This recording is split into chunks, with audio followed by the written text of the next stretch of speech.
You hear the screeching of an owl, you hear the wind begin to howl. You know there's zombies on the prowl, and it's terror time again. They've got you running through the night. It's terror time again, and you just might die of fright. It's a terrifying time. Hello everyone, we've got a nice big mod for you today. Do you wish Westpoint was even bigger and more to see and explore? Well, in today's video, we're taking a look at the Westpoint Expansion mod by WW2 Commander. This mod nearly doubles Westpoint in size and fills up all that empty land on the east side of town, as well as adding 2 around the tracks and bridges out of town. But before we dive into this video, let's begin with a shout out towards Foxfire. She's done some lovely artwork for today's video, so be sure to catch her over on Twitch as she gets bullied in Dead by Daylight. I'd also like to thank you for all the support on the videos. Now let's begin, shall we?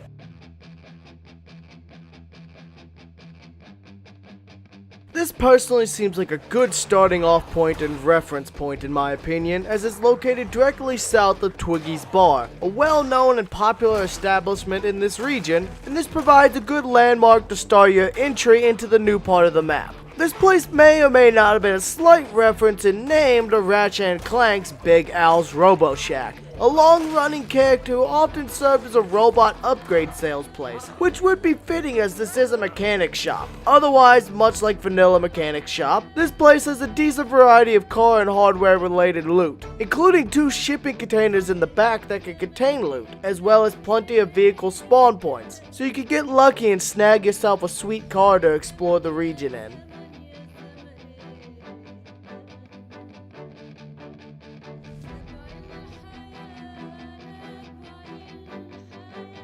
Something that arguably should be in the vanilla game, as any major city should have a hospital of sorts to handle the higher amounts of incoming patients and escalated emergencies. Too bad this one is undergoing an emergency of its own. That's right, this hospital, once a place of life fighting to live, is now a den of the dead fighting to kill. And you better be careful when you enter this place, not only due to the high amount of zombies in and around the area, but by the fact they'll quite literally be raining from the sky. Hallelujah, it's raining men. It's raining men.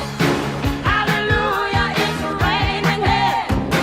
Every specimen. This is courtesy of the fact the second floor has windows that lead out onto the overhang overlooking the hospital entrance. So once they start to get rowdy, they'll quite literally just rain upon you from above after they break free of the windows up there. Once you get inside and start that close quarters slog, your primary goal should be to acquire a house key off of one of the zombies, as this will grant you access to the entire rest of the building, as there's many security doors that'll hinder progress, and you'll have to slowly dismantle or smash them down if you can't open the doors. And you're going to want that house key, as this large building has 4 floors and a ton of different rooms that won't be able to have access to them, as they'll lock you out of tons of medical supplies and food. Speaking of food, this place also has a dining room, cafeteria, and a small convenience store that's on the first floor, and while that does have a little bit of food, it's mostly toys and gift shop sort of things. Overall though, this is a fantastic place, and it's located south of the mechanic shop. Just follow that road straight down, otherwise it's also on the central west end of this expansion, and is part that creeps into the vanilla Westpoint map and some of that empty space. Another nice thing is this place is right beside the vanilla storage facility and gas station in this region, so that'll give you a bit more incentive to check this area out.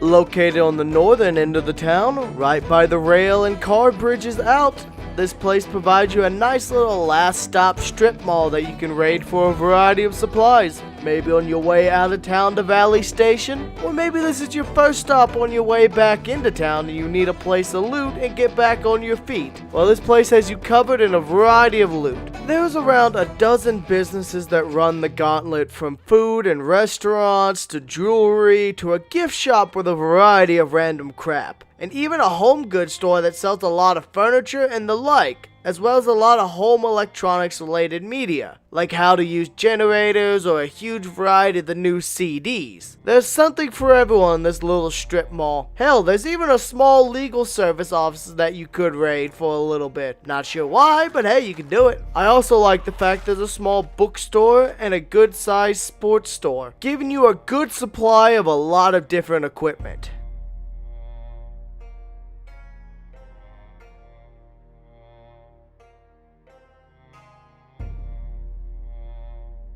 Are you looking for a new base? Somewhere that's centrally located but easily barricaded? Somewhere that can have a ton of luxury while still being defendable? Well, let's head to the River Breeze apartment complex, located at the northern end of town beside a daycare. And with there being multiple routes to it, this place is fairly easy to find and provides one of my favorite things in this game: upstairs homes that have everything you need for a proper base. These are 2-bedroom, 1-bathroom apartments that have a kitchen, a living room, a dining room, a small closet, and even 2 balconies that can serve as escape points. Or maybe if you're feeling communal, you could build them out to other apartments to form a second-floor civilization away from all the zombies. Once you've knocked down all the stairs, that is. Overall, I'm a fan of this area as a potential base, and some of the apartments are even completely empty, so you could instead furnish them however you want and make it your very own base.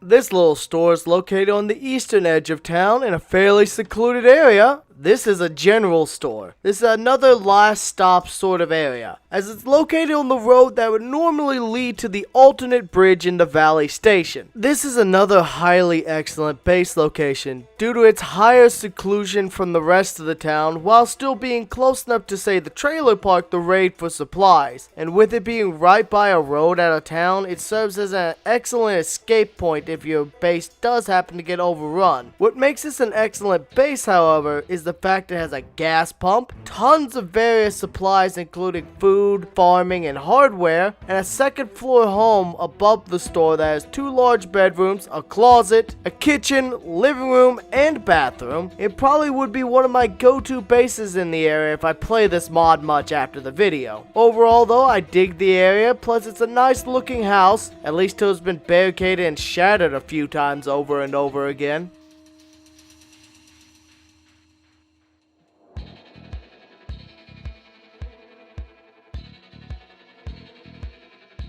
This is the third warehouse in the region. This one's located on the south end of town, while warehouse A is located in the center and warehouse B is located more towards the north. This particular one is surrounded by more trailer parks, which will make some of the local neighbors upset when you attempt to break into the warehouse for its moderate stash of hardware equipment. While it's definitely not the largest of halls, this one is located in a rather easy area to get to and will let you retrieve some supplies that you may be desperately needing. Plus, this area is en route to the next area I'll be discussing, and that is one of my personal top choices for bases in the region.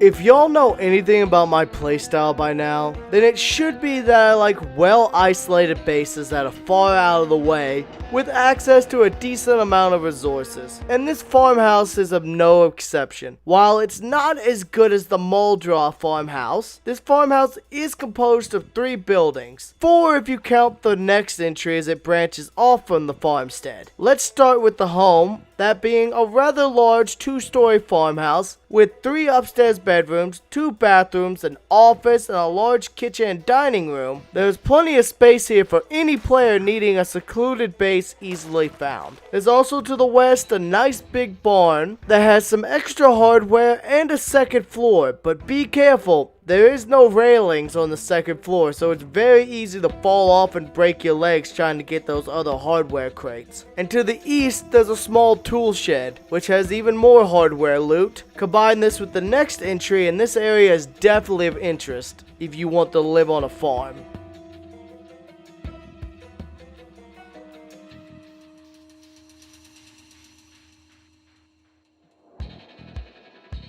Are you the sort of person who likes to rough it, to get away from everything and just subsist on the bare essentials? You want to enjoy the great outdoors away from everything? Well, if that's the case, then this camping cabin located to the east of the farmstead will have you flush in isolation. While it is admittedly bare bones, having only a cot for sleeping on and a wood-fired stove for cooking, as well as a few varied containers, this area is definitely not flush on resources, but it is isolated and far enough away from the hordes of the big city, and it's not too far of a trip back if you do need to go back for something you've forgotten. Otherwise, you've got the woods all around you for foraging and a large river to fish from for resources to keep yourself fed. Bring a generator and a fridge, maybe a lamp, and you should be able to truly carve out a life for yourself away from the horrors of the horde. And worst case, if you needed to, you could follow the river up north till you hit the bridge and head into Valley Station. So that's another option for you. So overall, I like this area.